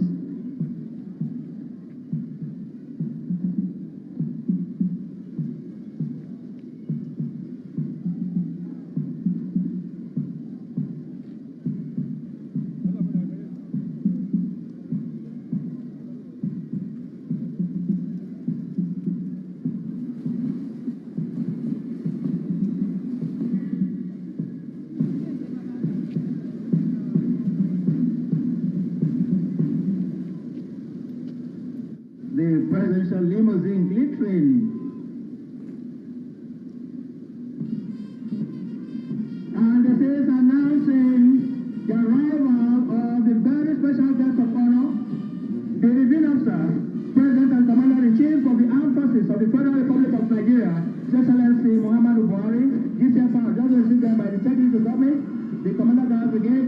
He proceeds to exchange presidential pleasantries with the Vice President, the Senate President, the Right Honourable Speaker, His Lordship the Chief Justice, Honourable Minister of Defense, Honourable Minister of the Federal Capital Territory, National Security Advisor, the Chief of Defense Staff, Chief of Army Staff, Chief of the Naval Staff, Chief of Air Staff, Inspector General of Police, the Director General SS, and the Director General NIA and the CDI. He proceeds to decide. Please remain standing wherever you are seated, please, in deference to his exalted office, please. Thank you.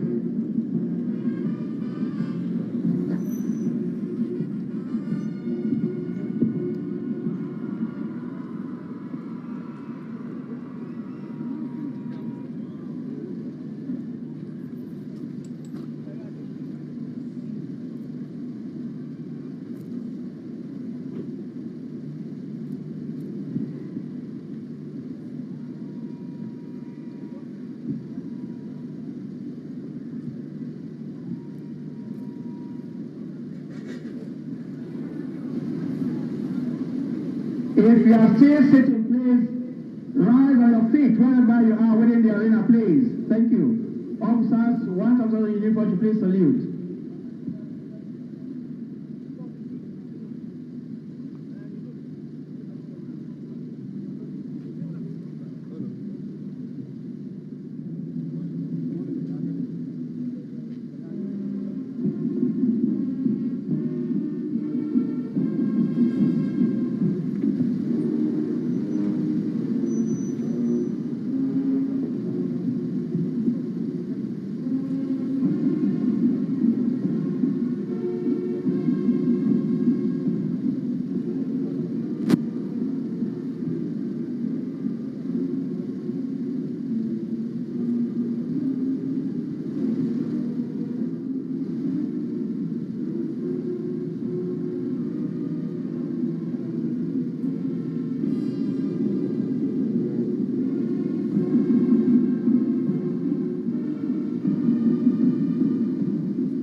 Dignitaries, can please take a seat.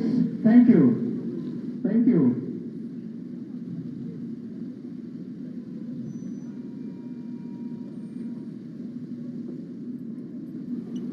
The national salute that heralded the arrival of the very special guest of honor, the reviewing officer, President and Commander-in-Chief of the Armed Forces of the Federal Republic of Nigeria, over, the parade commander, Lieutenant Colonel Salim Yusuf Hassan, marches towards the saluting days to give the essence of this epoch-making occasion and the state of officers and guards on parade to Mr. President, and to very diligently and respectfully request Mr. President to inspect the officers and guards on parade. We're going to witness that shortly.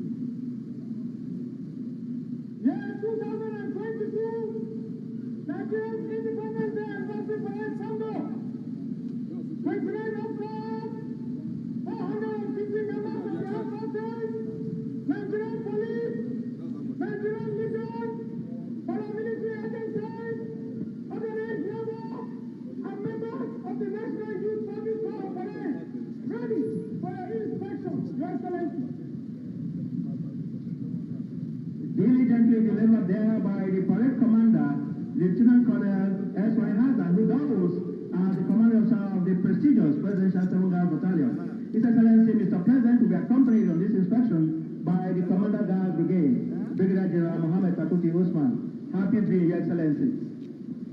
Okay, I'm going to take your hand on our parade ground. At this juncture, Your Excellencies, we'll take a brief look at the profile of the very special guest of honor. The very special guest of honor and reviewing officer for this historic occasion of the 62nd Independence Anniversary is His Excellency President Muhammadu Buhari. He was born on 17th December 1942 in Dara, Katsina State. He had his primary education in Katsina before joining the Nigerian Army as an officer cadet in October 1963. He had his military training in Nigeria, Great Britain, India, and the United States of America.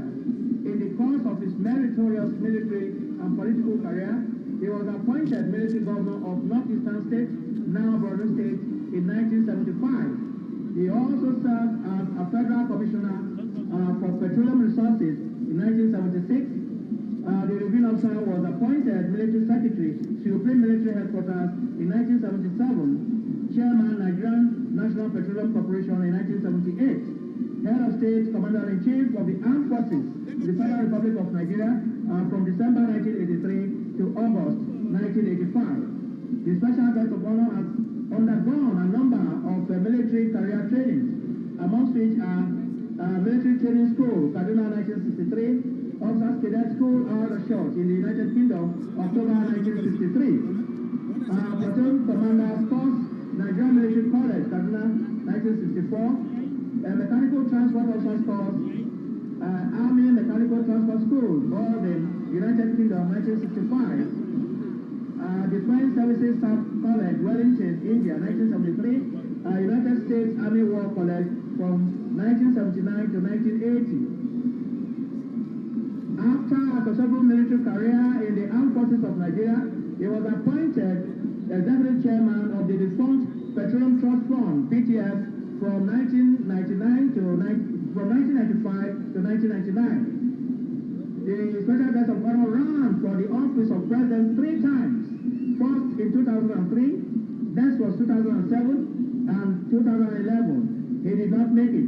On the third, and as a man of determination, driven by his commitment to serve this great nation, he contested again in the 2015 presidential election, where he emerged victorious and was inaugurated as a democratically elected president on 29th May 2015.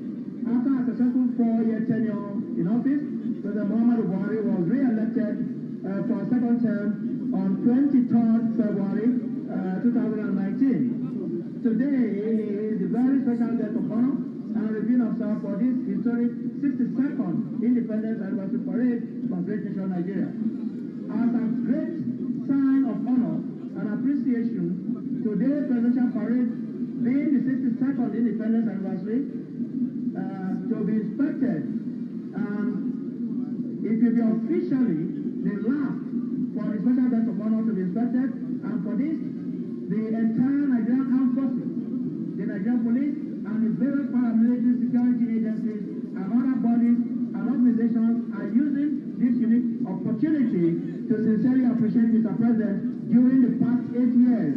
Consistently, the meritorious service to Nigeria and his unflinching support for the Nigerian Armed Forces in its ability to defend the Nigerian nation and its citizens alike.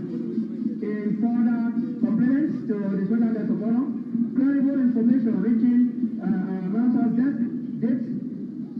states that the special guest of honor assured the world body of the 77th United Nations General Assembly that insecurity in Nigeria will soon be a thing of the past. This is resulting from renewed efforts by the Nigerian Armed Forces, the gallant officers and men of the Nigerian Armed Forces.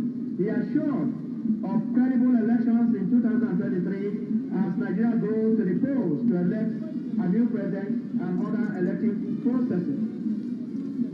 He gave the assurance on Wednesday last week in what seemed like a valedictory speech to the 77th United Nations General Assembly as he reverently told the world body that by same time next year, as it pleases the Most High God, Father, Nigeria will have a new president representing the nation. The review officer vows to entrench a process of free, fair, transparent, and credible elections through which choice. We must add that prayerfully Nigerian youth are selfless, God-fearing, and visionary leaders. Indeed, our president, whose mission is to bring about meaningful development, proceed to right the perceived wrongs and bring about the equity and fairness. He has started, and we quote, "We believe in the sanctity of constitutional term limits, and we have steadfastly adhered to it in Nigeria. Ours is a vast country, strengthened by its diversity and its common values of hard work, enduring faith, and a sense of communality." End of quote. We wish at this point to join all other citizens of our great nation Nigeria, the numerous well-wishers and admirers globally, in praying consistently, indeed ceaselessly, for a sound mind, good health, long life, and a meritorious final rest from active service for the very special guest of honor, the Revenue Officer, and his family. Your Excellency, stay blessed. God bless you, sir. It is the climax of activities lined up to uniquely mark the 62nd independence anniversary of our great nation, Nigeria. And right now, the inspection of the officers and guards on parade is closing to an end, and he waves cheerfully, a symbol of His Excellency, the Special Guest of Honor. He has done that all the time occasions are held.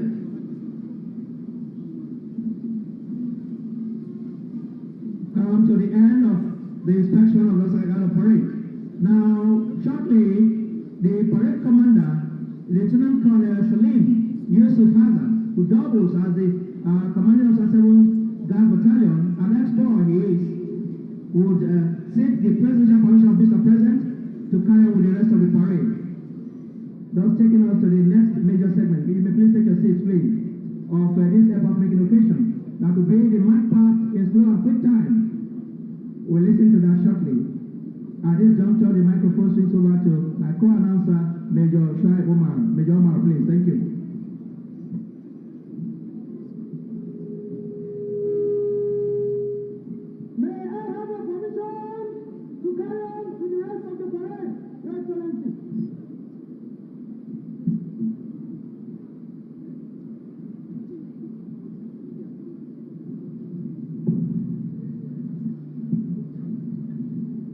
Excellencies, distinguished invited guests, ladies and gentlemen, we witnessed a few moments ago the parade commander taking permission from the special guest of honor, the reviewing officer for today's beautiful parade, the President Commander-in-Chief of the Armed Forces of the Federal Republic of Nigeria, carry on with the rest of the parade, and permission granted. Any moment from now, the parade commander will order the various guards to form 3 rounds and commence the march past.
detonator pestic, as it was used by the speed gun team to ensure correct distance between the guns. This pestic was more like a walking stick with a silver knob, which can be opened like a pair of calipers. From this, the infantry developed the pestic as an aid to drill. In the year 2005, Master Warrant Officer Bala Aldo retired, was opportune to attend his advanced drill course in Sandos. He later introduced pesticking in slow time in the Nigerian Army in the year 2012. Warrant Officer Adamu Adams and Staff Sergeant Riba Bala in the year 2021 improved and introduced pesticking in quick time in the Nigerian Army.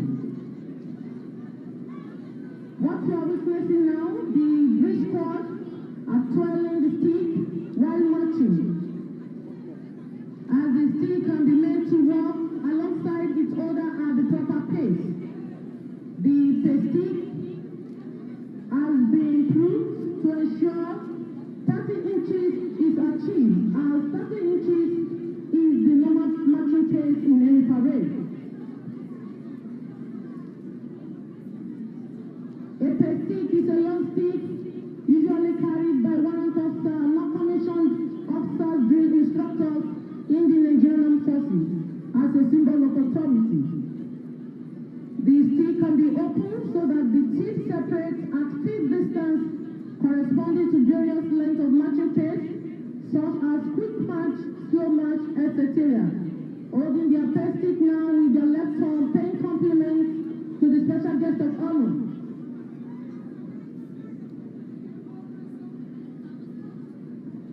When the pestic is opened to the correct pace length, the pestic can be held alongside the other's body by the inch, with one leg of the stick vertical to the ground and the other leg pointing forward.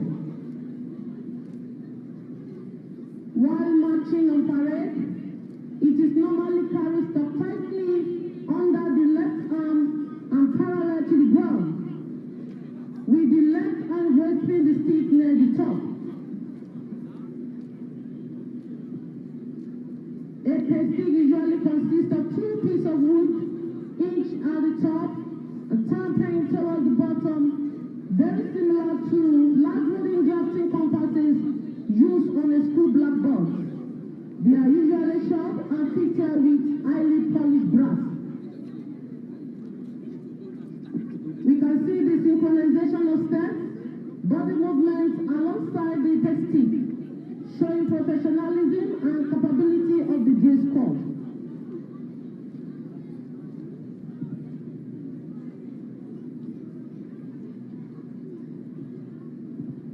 Dexterity in pestic handling shows the discipline and intelligence exhibited by the drill squad.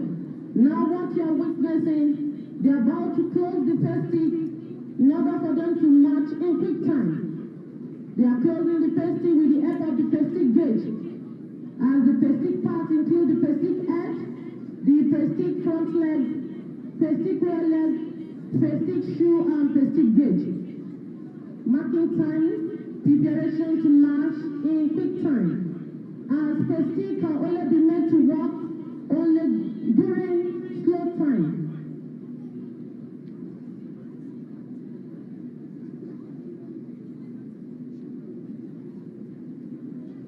Can see the position of holding the pestic while marking time, transferring the pestic in synchronization to the right arm, turning about.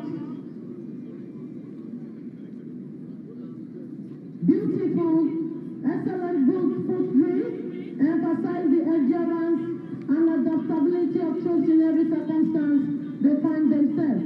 Now they transfer the pestic to their left armpit, paying compliments to their right hand, swinging the pestic, digging their leg. This is a beautiful performance by Dance Brigade Pestic Drill Squad. It will interest you to know that the excellent performance by the Pestic Drill Squad you are witnessing at the moment are instilled by the very disciplined and highly capable Regimental Dance Brigade drill instructors under the guidance of the Dance Brigade Regimental Sergeant Majors. Master Warrant of Dr. Ali Umar.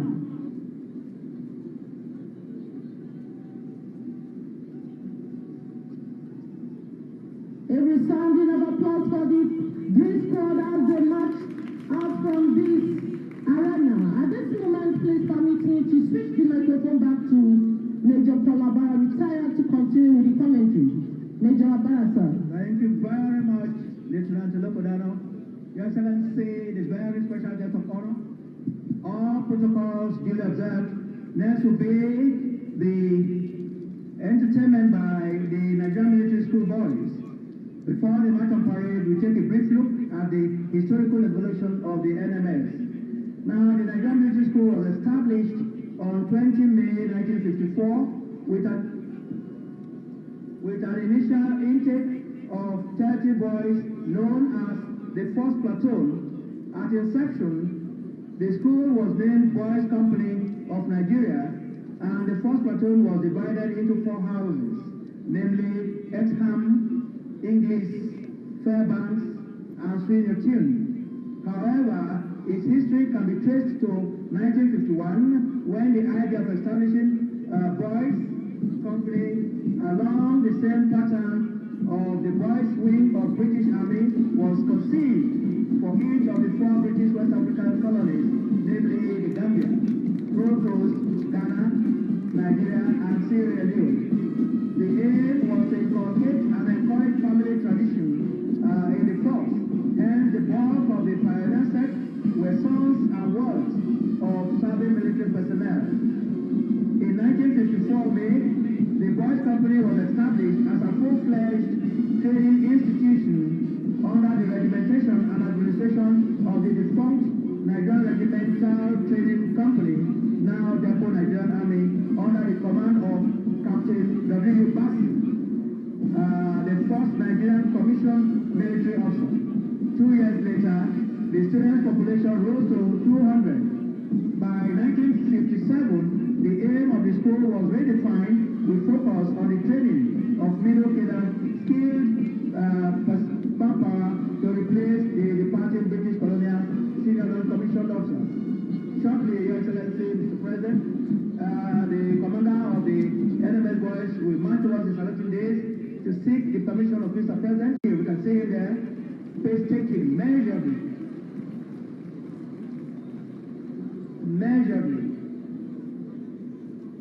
And there, God salute. He is NMS 19/8779, Boilers for Barna Pascal.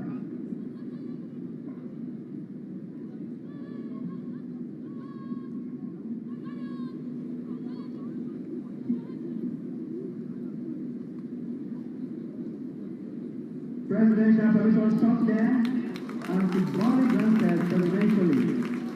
Thank you.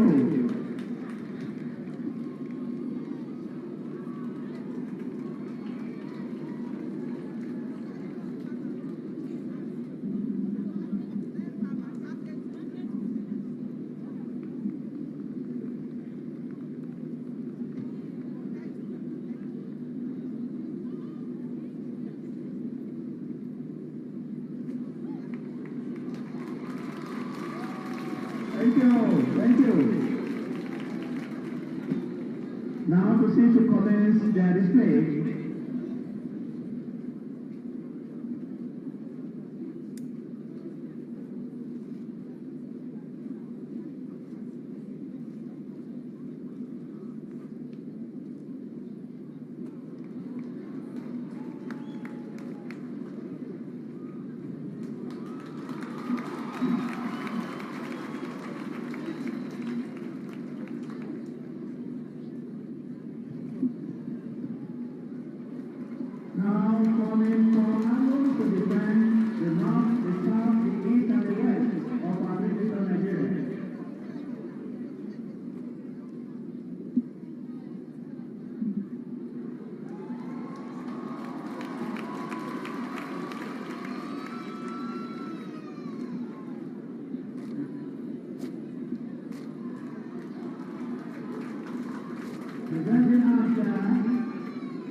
changing arms, the dexterity with which these guys are performing shows the concentration and the discipline of mind. Recover arms there. Now, come on the fence.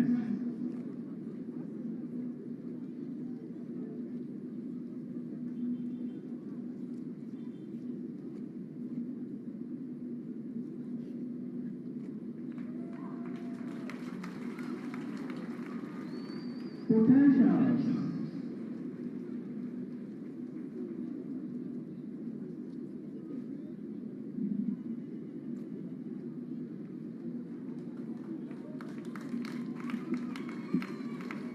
Now coming back to the initial entrance.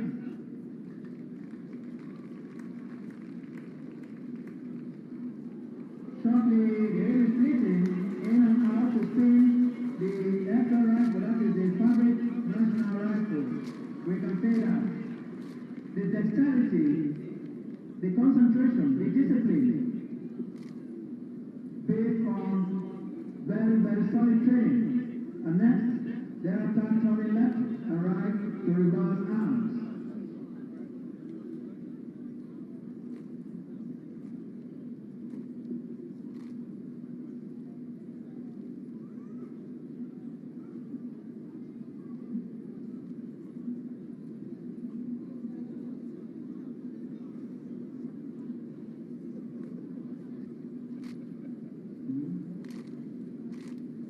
Again, the splitting in and out to spin the second rifle, that is fabric national.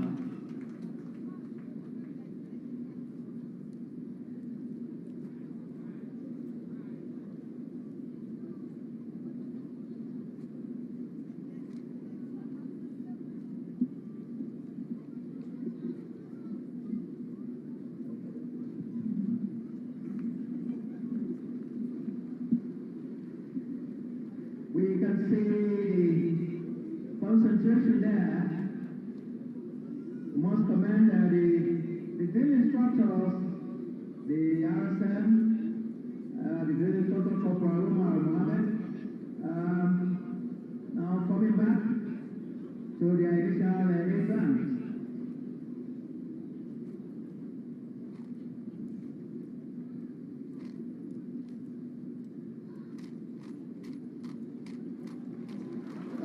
Coming back to the initial exams, to exchange the rifle from right to left, left to right, and vice versa. We can see that there. Splendidly done. Potential generals, potential senior advocates, potential professors, potential doctors. It is providentially done, and we can say it is instructive to note, Your Excellency, distinguished ladies and gentlemen, the parade commander for this public location, Lieutenant Colonel S.Y. is an ex-boy. He doubles as the commander of South 7 President Guard Battalion. He is an ex-boy, an alumnus of this great institution.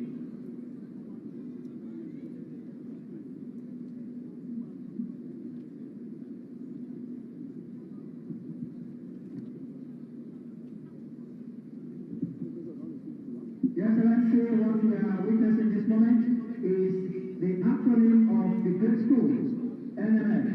To the left of the presidential days, N, then the center M, and then the S. Please, there is only one of applause, please. Thank you. NMS, acronym Nigerian Military Schools, based in Zaria, Kaduna State.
for what for first, and OCT for October.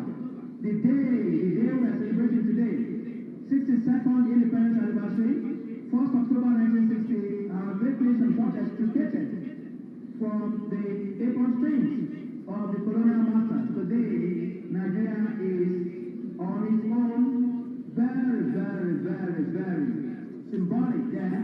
There we have to the left, we're going to have first, next to it the letter O, and next to it the letter C, and the next is letter T. Please put your hands together.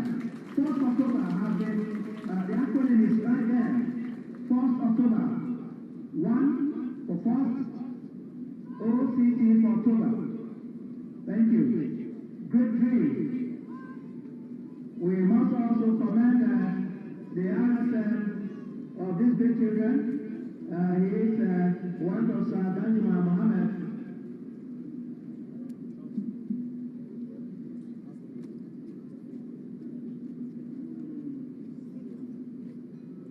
They will be forming back their entrance.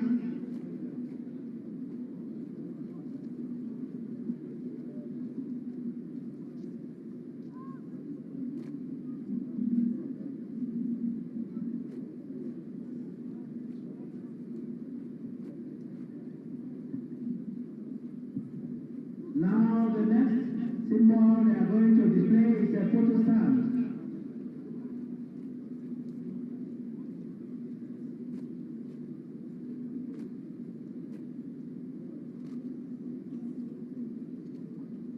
Now they come together for their please. They are our children, they are our brothers, potentials. The sky is the limit.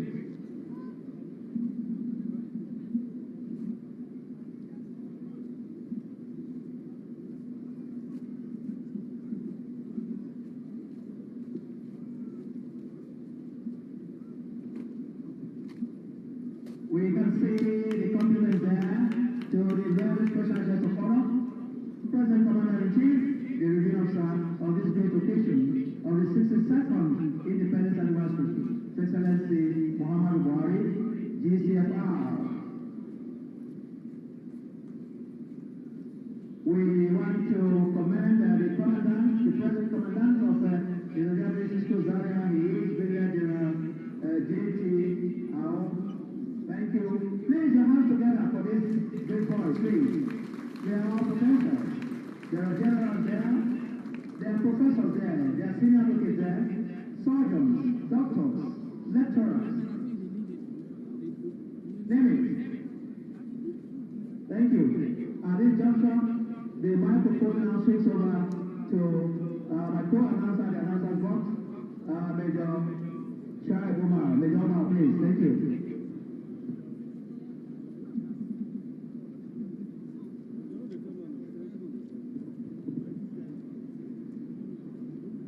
Your Excellencies, distinguished guests, ladies and gentlemen, next on our program is the cultural display by Ade Entertainment.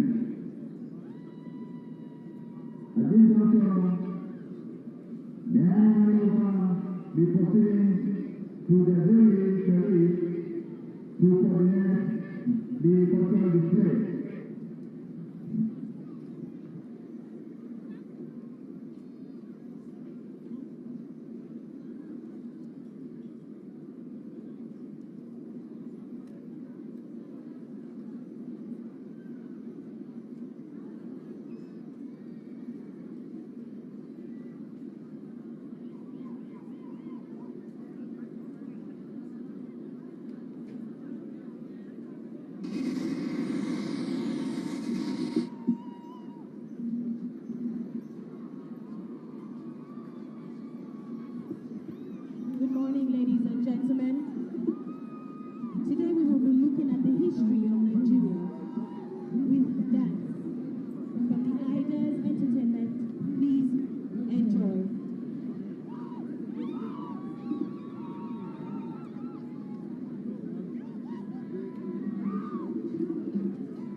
currently conducting operations in various theaters of operations around the country.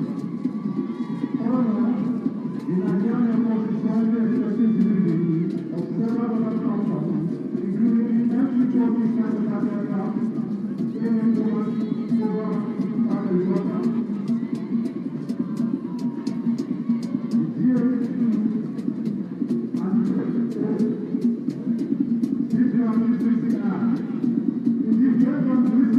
the